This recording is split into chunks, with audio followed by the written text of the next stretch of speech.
네, 그룹 방탄소년단 BTS가 지난해에 이어 두 번째 그래미 수상에 도전했지만 아쉽게 불발이 됐습니다. 수상은 불발됐지만 2년 연속으로 후보에 올랐고 3년 연속으로 본 시상식에 참석해 무도를 선보이는 등 이 K-팝의 새 역사를 쓰고 있다. 장윤미 변호사님, 네. 이거는 부정할 수 없는 사실인 것 같아요. 그렇죠. 뭐 오늘 그래미 수상까지 하게 된다면 사실 3관왕에 등재가 되는 것이었습니다. 예. 미국에서 빌보드 뮤직 어워즈 이미 수상을 했고요. 아메리칸 뮤직 어워드에서도 이 수상을 했기 때문에 이거 이른바 3대 음악제에서 그랜드 슬램을 달성하는 거 아니냐라고 했는데 안타깝게 달성하진 못했지만 이 부분과 관련해서도 2년 연속 베스트 팝 듀오 부문 그리고 그룹 퍼포먼스 부문에 이름을 올렸고요. 3년 연속 또 무대를 빛내기도 했습니다. 이미 BTS는 우리나라 음악사뿐만 아니라 세계 음악사에 한 발자취를 남겼다고 해도 과언이 아닐 것 같습니다. 그렇군요. 네, 이렇게요. BTS가 전 세계적으로 인정받고 있는 만큼 이 정치권에서는 이 군복무 면제에 대한 이야기가 꾸준히 제기가 되고 있습니다. 지난 주말에 이 방탄소년단의 소속사를 안철수 대통령직 인수위원장이 찾았는데 여기서 뭐 병역에 관한 언급은 전혀 없었다 이렇게 선을 긋기도 했습니다. 한번 들어보죠. 이제 우리는 BTS의 병역 특례를 진지하게 논의해야 한다고 봅니다. 신성한 국방의 의무는 대한민국 국민에게 주어진 사명이지만 모두가 반드시 총을 들여야만 하는 것은 아닙니다. 국회에 여러 병역법 개정안들이 지금 발의되어 있습니다.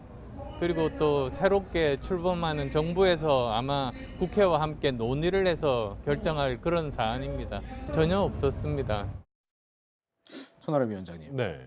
물론 뭐 엔터테인먼트 업계 찾아가서 병역 특례 얘기만 해야 된다. 이건 전혀 아니죠. 뭐 다양한 현안이 있을 텐데 특정 회사에 콕 집어서 인수위원장이 찾아갔다. 그래서 이런 얘기 계속 나오거든요. 네, 뭐 어찌 보면 상당히 이례적인 일이라고 할 수가 있습니다. 네네. 네.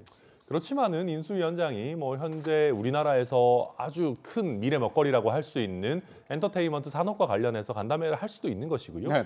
다만 이제 뭐 그 방탄소년단을 비롯한 병역 의무가 이제 문제되는 여러 아이돌 팬들 같은 경우에 굉장히 이제 관심도가 높으신 이슈인 것 같습니다. 근데 다 안철수 위원장이 얘기했듯이 그런데 이 부분은 병역법 개정이 동반이 되어야 되는 것이고 예. 그러려면 국회에서 어느 정도 공감대가 형성되어야 되는 부분이기 때문에 그렇죠. 짧은 시간 내에 인수위에서 이 부분에 대해서 결론을 내고 밀어붙이기는 조금 어려운 주제가 아닌가 저는 개인적으로는 그렇게 예상이 됩니다. 그렇군요.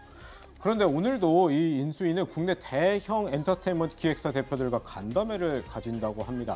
이를 두고 역시나 이 병역 특례 검토하는 사전 작업 아니냐, 장윤미 변호사님 네. 이런 얘기가 끊이지가 않는데 인수위에서 이걸 좀 논의해야 된다고 봐요. 어떻게 봐야 될까요? 일단 윤석열 정부의 사전 성격인 인수위에서는 2030 남성 표심을 생각하지 않을 수가 없을 겁니다. 예, 이를테면 뭐 사다리 같은 것도 좀 특혜다라고 해서 전부 이제 원점화하는 것을 기조로 삼고 있기 때문에 아무리 BTS가 이룬 성과가 많다고 하더라도 병역 특례를 주는 것과 같이 비치는 부분에 대해서는 상당히 좀 정치적으로 부담을 가질 거라고 생각이 들고 때문인지 인수위에서는 일단 특정 어떤 엔터테인먼트 회사를 찾아가서 간담회를 했지만 병역 특례에 대해서는 뭐 이야기가 나오지 않았다 이렇게 선을 긋고 있지만 사실 이게 그렇다면 손흥민 선수와의 형평성 뭐 이런 여러 가지 문제들이 있기 때문에 이 국회에서 논의는 좀 무르익어야 되는 그런 시점이 되지 않았나라고 생각이 됩니다. 네. 방금 우리 장윤미 변호사님이 손흥민 선수와의 형평성 얘기했는데 이렇게 그래픽에서 보시다시피 이 손흥민 선수 같은 경우는 지금 축구 선수인데 아시안 게임 금메달을 받아서 병역 면제를 받았단 말이에요. 근데 뭐 사실 방탄소년단이 뭐 아시안 게임 나갈 수는 없는 거고 금메달을 딸 수 있는 건 아닌데 네. 이 형평성 논란 우리 천하람 위원장은 좀 어떻게 보시나요?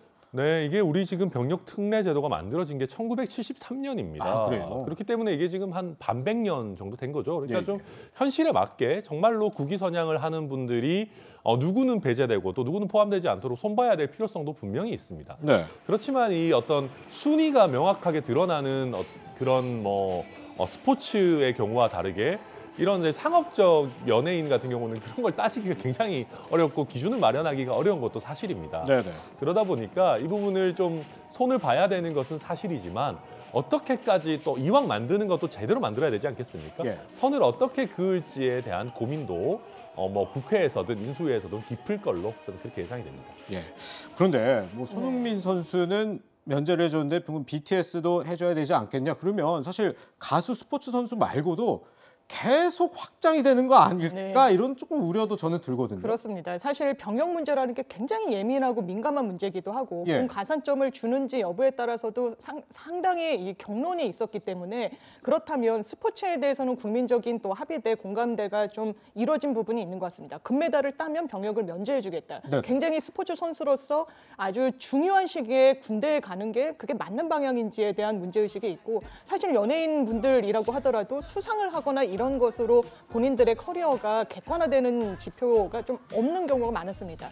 다만 BTS 같은 경우에는 아까도 언급했듯이 세계적인 어떤 그 수상 내역을 갖고 있기 때문에 그럼 이런 경우에는 군면제를 강제하는 것이 맞겠느냐라는 어떤 문제의식이 또 분명히 있어서 이 부분을 어느 정도로까지 가이드라인을 칠 것인지에 대해서는 병역법이 이제 입법된 지도 상당히 오래됐기 때문에 논의에는 좀 착수해야 되지 않을까라는 생각이 듭니다. 뭐 인수위 역시도 이 문제는 뭐 인수위에서 논의하기보다 국회에서 입법으로 해결을 해야 된다 이런 입장을 보이고 있기 때문에 이제 또 국회가 열리면 어떤 논의가 이루어질지 한번 좀 주목을 해봐야 될 것 같고요.